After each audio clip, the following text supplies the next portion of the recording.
வேட்பாளர்களை அடிப்பது, தனது கட்சியினர் மீது நாக்கை துருத்திக் கொண்டு பாய்வது போன்ற அநாகரீக செயல்களை தொடர்ந்து அரங்கேற்றி வரும் தேமுதிக விஜயகாந்த் திண்டுக்கல்லில் நடைபெற்ற கூட்டத்தில் கூடியிருந்தவர்களை மிரட்டிய சம்பவம் மீண்டும் அதிருப்தியை ஏற்படுத்தியுள்ளது.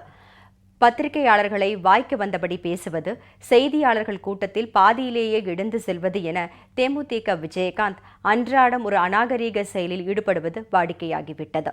இதன் தொடர்ச்சியாக திண்டுக்கல் மாவட்டம் வேடச்சந்தூரில் நடைபெற்ற பொதுக்கூட்டத்தில் பேசிய விஜயகாந்த் அவரது கட்சியினரையே நாக்கை துருத்தி மிரட்டிய சம்பவம் அங்கு கூடியிருந்தவர்களை முகம் சுளிக்க வைத்தது.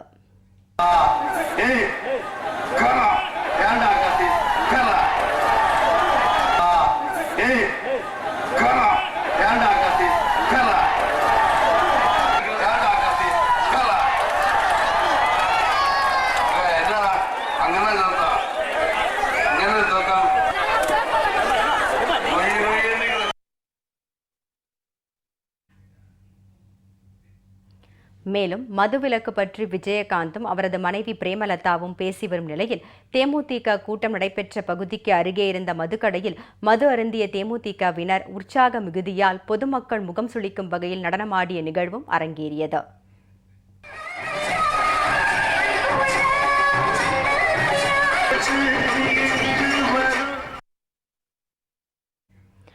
ஊருக்குதான் உபதேசம் என்ற ரீதியில் விஜயகாந்த் செயல்பட்டு வருவதுடன் தொடர்ந்து தனது கட்சியினரை அடித்து வருவது பொதுமக்களிடையே கடும் அதிருப்தியை ஏற்படுத்தியுள்ளது.